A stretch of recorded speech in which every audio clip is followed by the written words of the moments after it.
Can you shoot product on pharmacy film? Yes, but restrictions apply.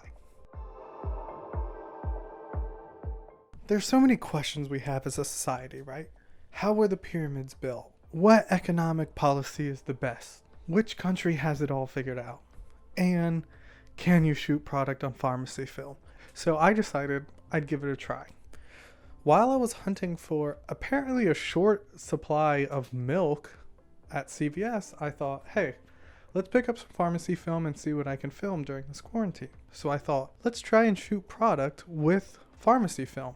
Pharmacy film is often viewed as the lowest grade type of film you can buy, and shooting product is supposed to require the most information of all the different types of photography there is. Shooting product is essentially taking pharmacy film to its absolute limits and seeing how well it can do. So today's pharmacy film we're trying is Fujifilm Superia 400. This is the type of film you can buy, I believe, at any CVS or Rite Aid. I'm not quite sure what Walgreens carries, but it's a really common film. I've gone on record in the past and said that it is way more sharper than most Kodak films, and we're going to give that a test here. Let's start by establishing a few things. 400 isn't the ideal ISO or ASA for shooting product. I would have preferred having a lower, like a 200 or even a 150 or 160, but the point of this test is to see how good consumer grade film is in taking pictures of product. I'm comparing these shots with shots I've taken with my GH5, which is technically a crop sensor lens. This isn't ideal for shooting product, but the argument I have for that is for the price that you would pay for a 35mm film camera, if you were to pay that same price for a digital, you would be buying a crop sensor lens. So in that aspect, I think it's fairly even. And for the price that you would buy a full frame 35mm, you could buy a medium format film camera. I think the playing field is actually a little bit more even than most want to give it credit for. Another thing I want to emphasize before I start this video is all of these images are heavily photoshopped. There's a few that I kind of left with minimal retouching just because I liked the way it looked. But if you're shooting product, you're gonna Photoshop the crap out of it. And I wanted to hold true to that. If you're a business and you're trying to sell a product, you're gonna retouch it.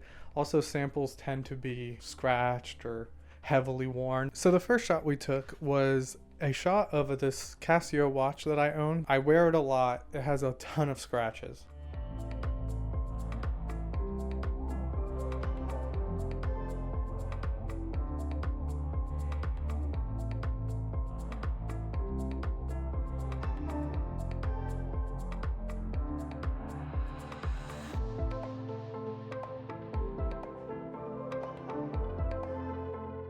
I always feel like every time I shoot product, I'm like, man, I love shooting product. Why don't I do this more often?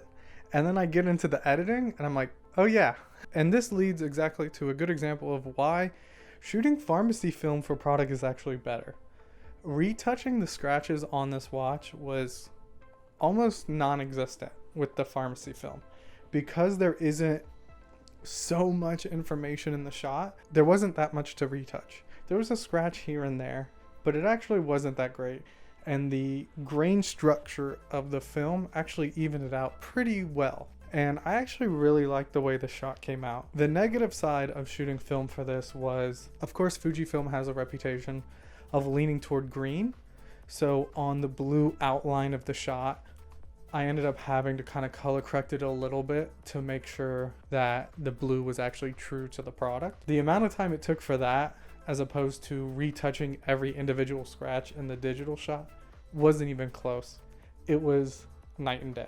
So yes, the color aspect of the digital picture was a lot better. I think this image looks really smooth. It looks a lot more chic. But I will say the colors on the pharmacy film actually hold true on every color except blue or green.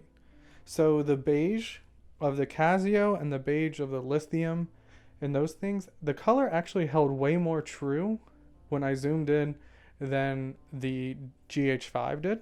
I ended up retouching the GH5 to kind of imitate more of the actual color of the product, but on the film edit I didn't have to do that much.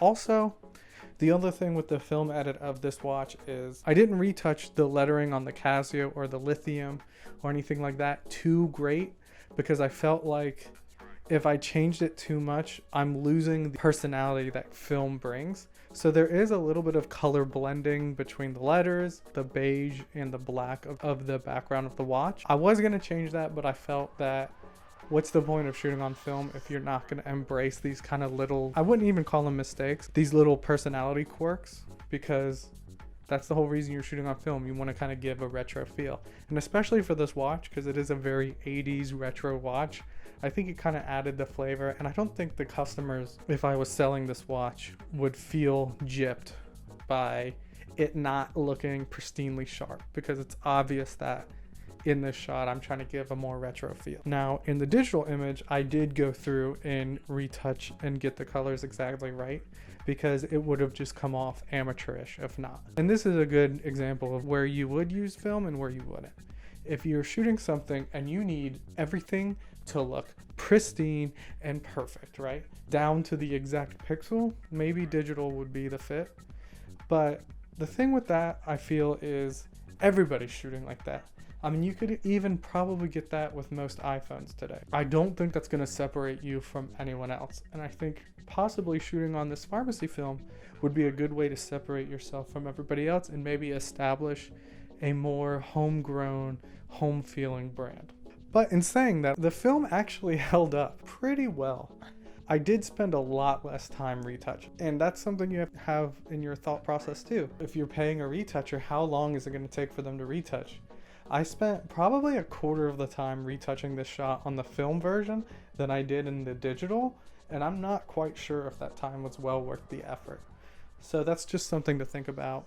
And I feel like film did a really good job of just kind of flattening it out and making it look as good as possible while still holding the detail that is needed. I don't feel like the information was gone on the product either. I feel like, no, I got a good idea of what this product looks like, but still had a more vintage feel that I personally liked a lot.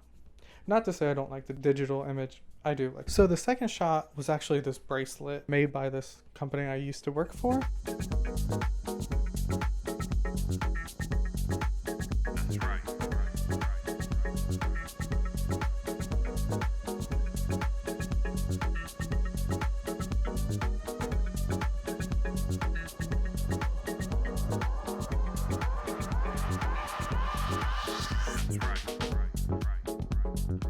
If the photo retouching was on the watch was 3 times longer on the digital image than it was the film, on this bracelet, it was 10 times the amount of time that took. It took me 7-8 hours minimum to retouch this bracelet.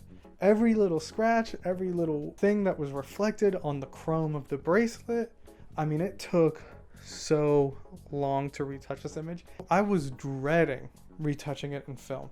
I was dreading it because I was like, oh my gosh, it took me so long to do it on the digital. I can't imagine what it's going to take on a 400 ISO film. And I have to say, it took 1/100th of the time to retouch the film version of this bracelet than it did the digital.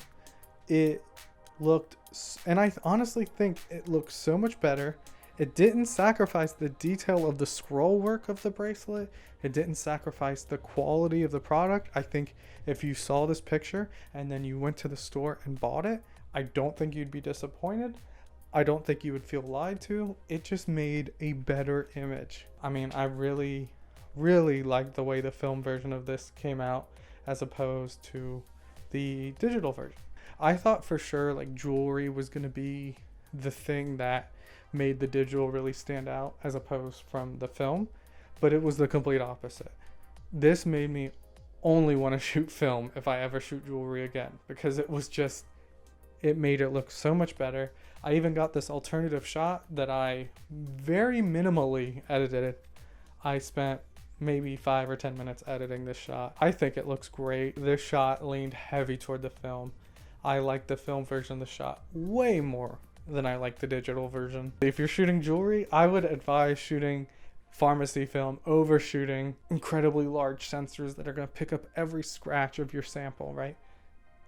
I just think it added so much character Especially this shot, because there's a candle, you get the feeling that it's a nightstand or something like that, where it feels very homey. And for that, I think film is going to give you the best look possible. And then that comes to the last shot of the batch. This shot, I'm not going to lie, I from the beginning thought the film version was going to be the best, and I'm not as convinced actually for this one.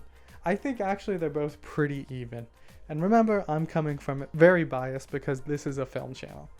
But the last shot I ended up getting was the shot of my old Canon AE1, which actually is broken. This shot actually came out good, I think, in both digital and film. I think I lean toward the film aspect only because I'm shooting a film camera. It would only make sense to shoot the product shot on film. But other than that, I think it'd go either way.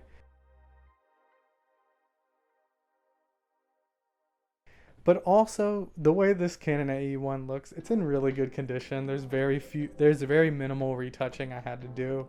So, I don't know. I think it's naturally a silver and black camera with a few hints of color here and there. But for these bigger objects, you can kind of go either way. I personally prefer the film. So you might be asking yourself, hey Jeremy, why did you do this? I just wanted to show that there's actually some practical uses for film, and this could be a way to help separate yourself from every other small business, either on Amazon or Etsy. I think shooting on film, and more specifically shooting on very accessible film like pharmacy film, is an option for you. So I think it's worth at least giving a look. That this stuff is actually a lot better than most people give it credit for. This film is more accessible. So if you have the option between a really poor grade digital camera or you have your grandpa's 35mm camera, you might get better options out of this 35mm camera with film you can buy at your local pharmacy at a cheap digital camera. I just kind of wanted to show that if I was to start a business today, depending on the business, I would probably shoot on this stuff. I think it's a good alternative. I probably will be trying to shoot on lower ISO film with smaller grain, and I think that will be a better option, but we'll see. I mean, I'm still really impressed with this Fujifilm. I would honestly rate it about 3.5 out of 5. I would say a 3.5 to 4 out of 5, just because there are limitations, there are things you're gonna have to work around, but I think they're worth working around.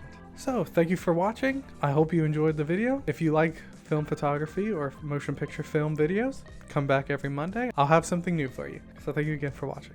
Okay, bye.